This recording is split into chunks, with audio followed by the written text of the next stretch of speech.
Acting chairman তারিক রহমান এবং interim গভর্নমেন্টের chief adviser professor Mohammad ইউনুসের মধ্যে একটা সৌহার্দ্যপূর্ণ পরিবেশে মিটিং হয়। মিটিংটার ডিউরেশন ছিল প্রায় 1.5 ঘন্টা। মিটিংয়ের পরে একটা যৌথ বিবৃতি ওনারা দুইজন অ্যাপ্রুভ করেছেন, সেটা এখন রিড আউট করবেন আমাদের national security adviser doctor Khalilur Rahman. বিসমিল্লাহির রহমানির রহিম।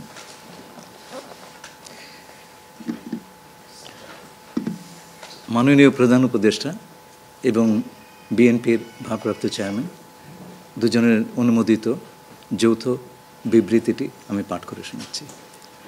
আজ বিএনপির ভারপ্রাপ্ত চেয়ারপারসন জনাব তারেক রহমান লন্ডনে সফররত প্রধান উপদেষ্টা প্রফেসর ডক্টর মোহাম্মদ ইউনুসের সাথে সাক্ষাৎ করেন। অত্যন্ত সৌহার্দ্যমূলক পরিবেশে তাদের বৈঠক অনুষ্ঠিত হয়।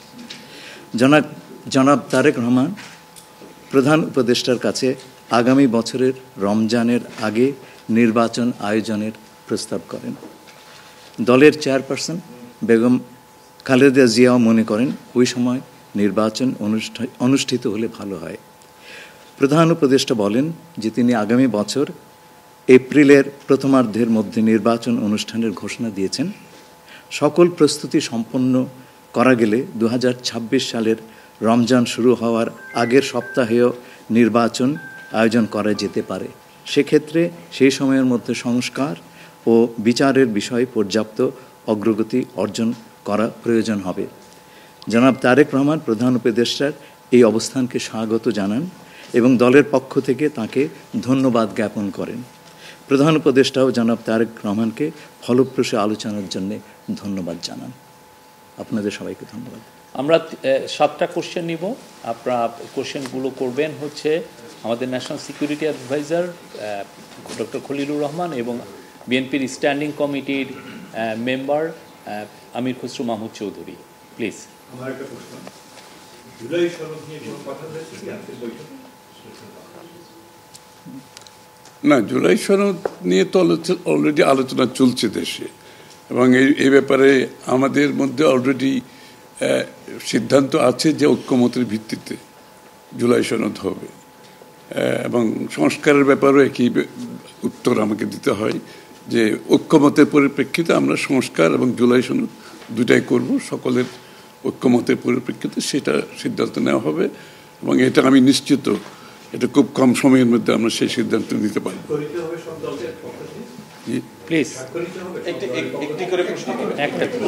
হ্যাঁ, ঐক্যমত যেখানে হবে স্বাভাবিকভাবে ঐক্যমতের পরিপ্রেক্ষিতে যে সিদ্ধান্ত হবে স্বাক্ষরিত তো হবেই, না হওয়ার কোনো কারণ তো নেই।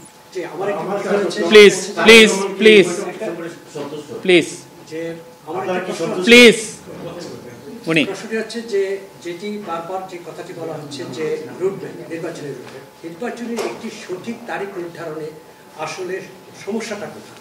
একটি সঠিক তারিখ সুনির্দিষ্ট তারিখ, এর কোনো সমস্যাই নাই। আমরা কোনো সমস্যা দেখছি না। কেউ দেখলে পারে এটা ভুল দেখছেন। নির্বাচনের সম্পর্কে আজকে যৌথ বিবৃতিতে আমরা বলে দিয়েছি দুপক্ষই, এবং নির্বাচন কমিশন আমরা আশা করব শীঘ্রই একটা তারিখ ঘোষণা করবে।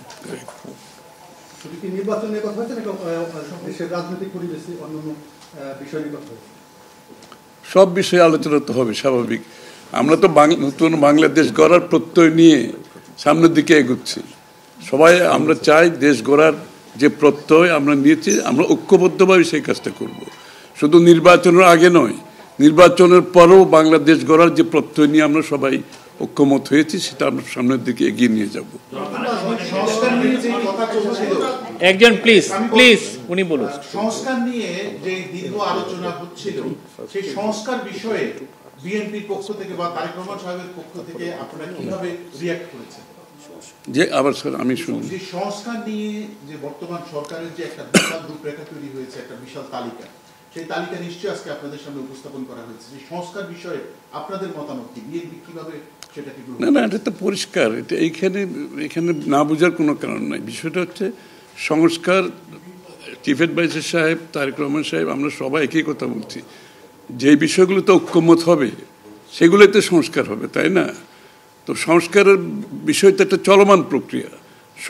এমন না যে আজ সব সংস্কার এখন শেষ হয়ে যাবে। এটা নির্বাচনের আগেও কিছু সংস্কার হবে যেখানে ঐক্যমত হবে, আর নির্বাচনের পরেও সংস্কার অব্যাহত থাকবে। কারণ আমরা যেই দেশ গড়ার প্রত্যয় নিয়েছি, সংস্কারের প্রয়োজনীয়তা সবাই অনুভব করছে এখানে। সুতরাং আগে পরে সংস্কার চলতে থাকবে। Please please please please. আমার হচ্ছে তারেক রহমান দীর্ঘদিন ধরে এখানে অবস্থান করছেন এবং স্বরাষ্ট্র উপদেষ্টাও বলেছেন ওনার দেশে ফিরতে কোনো বাধা নেই। ওনার এই ব্যাপারে কোনো আলোচনা হয়েছে কিনা বা কবে দেশে ফিরতে পারবে? এই ব্যাপারে আলোচনার কোনো প্রয়োজনীয়তা আছে বলে আমরা মনে করি না। তারেক রহমান সাহেব যখনই ইচ্ছা উনি দেশে ফিরে যেতে পারবেন, সুতরাং এটা সিদ্ধান্ত উনি নেবেন সময় মতো। আমি একটা প্রশ্ন করতে চাই। আমার প্রশ্ন আছে যে শেখ হাসিনার যে এই যে হত্যাযজ্ঞ, সেই হত্যাযজ্ঞের যে বিচার প্রক্রিয়া, সেই বিচার প্রক্রিয়ার সাথেও কিন্তু একটা বিষয় জড়িত। তিনি বলেছেন যে তার সময় অর্থাৎ নির্বাচনের আগেই শেখ হাসিনার যে বিচার প্রক্রিয়া তিনি শেষ করতে চান এবং পরবর্তীতে তাকে ফিরিয়ে আনার ব্যাপারে তিনি সিদ্ধান্ত নেবেন। এই ব্যাপারে আলোচনা হয়েছে কিনা, এবং যদি সেটা হয়ে থাকে তাহলে সেটাও এই নির্বাচনের রূপরেখার সাথে এটা কোনো প্রভাব ফেলবে কিনা? যৌথ বিবৃতিতে এর উত্তর দেওয়া আছে। সংস্কার এবং বিচার দুই বিষয়ে পর্যাপ্ত অগ্রগতি কথা বলা হয়েছে এবং আমরা মোটামুটি কনফিডেন্ট যে এই অগ্রগতি আমরা নির্বাচন আগেই দেখতে পাবো। সম্পন্ন করা যাবে। রাজনৈতিক দল এনসিপি নির্বাচন কমিশন সংস্কার ছাড়া নির্বাচনে যাবে না বলে ঘোষণা করেছে। এই ব্যাপারে এখানে আলোচনার কোনো সুযোগ আছে বলে আমি মনে করি না। এটা স্যার বলেন কি হয়েছে? সকল দলের সম্মতিক্রমে নির্বাচনটা অনুষ্ঠিত হবে। আমরা সেরকমই চাচ্ছি। নির্বাচন কমিশন এই নির্বাচন কমিশনের অধীনে নতুন রাজনৈতিক দল নির্বাচনে যাবে না বলছে, নিয়ে কোনো আলোচনা হচ্ছে? এটা ওনাদেরকে জিজ্ঞেস করেন। এটা যার প্রত্যেকটি দলের নিজস্ব মতামত আছে, তবে আমরা সকলকে নিয়ে নির্বাচনটা করতে চাচ্ছি। আচ্ছা, তাহলে কি আমরা বলতে পারি যে এপ্রিলে যে ঘোষিত যে নির্বাচনের রূপরেখা, তাহলে সেখান থেকে সরকার কিছুটা সরে আসতে চাচ্ছে বা আসবে? যৌথ ঘোষণায় এই বিষয়টি সুস্পষ্টই বলা আছে। আপনারা শুনেছেন, যদি সকল কাজ সময় মতো আমরা করতে পারি এবং বিচার ও সংস্কারের ব্যাপারে পর্যাপ্ত অগ্রগতি হয়, তাহলে নিশ্চয়ই সেটা করা যেতে পারে।